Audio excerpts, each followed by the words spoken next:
സൗമ്യയുടെ അമ്മ നമ്മളോടൊപ്പം ചേരുന്നുണ്ട്.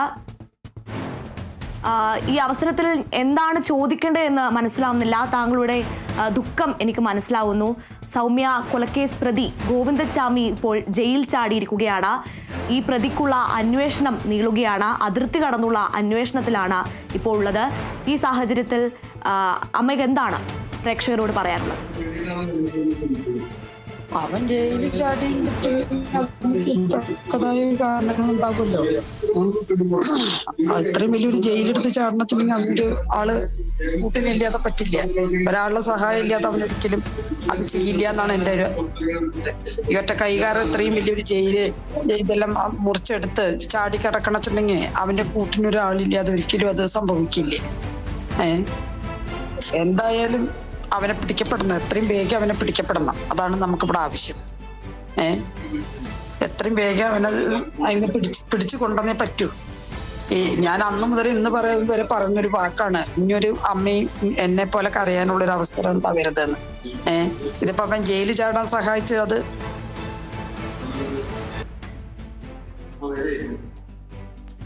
ഹലോ അമ്മ തുടരാം. ഹലോ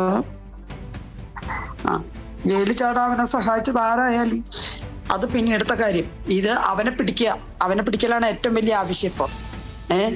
എത്രയും വേഗം അവനെ പിടിക്കണം. ഇതിനവന് വേണ്ടിയിട്ട് അല്ല, നമ്മുടെ നാട്ടില് അവിടുത്തെ ജനങ്ങൾ, കണ്ണൂർ നാട് അവൻ വിട്ടുപോയിട്ടുണ്ടാവില്ലേ. അത് കാരണം കൊണ്ട് അവിടുത്തെ ജനങ്ങൾ തന്നെ അവനെ പിടിക്കും. പിന്നെ വമ്പം പോലീസുകാരെല്ലാവരും ഇതിനിറങ്ങിയിട്ടുണ്ടാവും. ഈ ഇത്രയും പോലീസ് സുരക്ഷിതയുള്ള സ്ഥലത്തുനിന്ന് എങ്ങനെ ഇവൻ രക്ഷപ്പെട്ടു എന്നുള്ളതാണ് നമുക്ക് അറിയേണ്ടത്. ഇത്രയും ഇതായിരിക്കുന്ന ഒരു സ്ഥലത്തുനിന്ന് അത് രക്ഷപ്പെടണമെങ്കിൽ അതിനെന്തെങ്കിലും ഒരു കാരണങ്ങൾ ഉണ്ടാവില്ലേ? ആ കാരണമാണ് നമ്മൾ തേടിയെത്തേണ്ടത്. അത് ആദ്യം അവനെ പിടിക്കണം. അവനെ പിടിക്കലാണ് ഏറ്റവും ആവശ്യം. അതിന്റെ ഒരു എന്താ ഞാൻ പറയേണ്ടതെന്ന് എനിക്കിപ്പോ പറയാൻ അറിയാത്തൊരു മാനസികാവസ്ഥയിലാണ് ഞാനിപ്പോ ഇരിക്കുന്നത്. ഇവൻ ജയിലിൽ ചാടി നിന്ന് രാവിലെ ഇവിടെ ചാനലുകാരെ അറിയിച്ചപ്പോഴാണ് അറിയുന്നത്. ഈ സംഭവത്തിൽ നിയമപരമായി നേരിടാൻ പോകുന്നുണ്ടോ?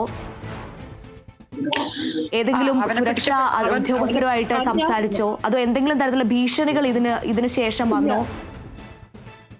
ഇല്ല, ഭീഷണിയൊന്നുമില്ല. അങ്ങനത്തെ ഒരു കാര്യമില്ല. എനിക്ക് അങ്ങനെ ഒന്നും ഇതുവരെ വന്നിട്ടില്ല. ഭീഷണിയും കാര്യങ്ങളൊന്നും ഇതുവരെ വന്നിട്ടില്ല. അങ്ങനത്തെ ഒരു പ്രശ്നം ഉണ്ടായിട്ടുമില്ല. നിയമപരമായി മുന്നോട്ട് പോകുന്നുണ്ടോ ഈ ഒരു സാഹചര്യത്തിൽ? ഞാൻ എന്തായാലും പോകും. അവനകത്താക്കുന്നവര് ഞാൻ അതിന്റെ പിന്നാലെ ഉണ്ടാവും. പിന്നെ എന്റെ ഇവിടെ ഷൊർണൂരിൽ നിന്ന് പോലീസുകാരെല്ലാവരും വന്ന് പുറത്ത് നിൽക്കുന്നുണ്ട്. അവര് നമ്മളോട് അതിനെപ്പറ്റി ഒന്നും സംസാരിച്ചിട്ടില്ല. അപ്പൊ ഇനിയിപ്പോ അതിനെപ്പറ്റി ഒന്ന് സംസാരിച്ചു കഴിഞ്ഞിട്ട് എന്താന്ന് വെച്ചിട്ടുണ്ടെങ്കിൽ അതിന് ഞാൻ അതിനനുസരിച്ച് ഇതിന്റെ കൂടെ അവരെ കൂടെ ഞാനും പോകും. എവിടെ വരെ പോവാം.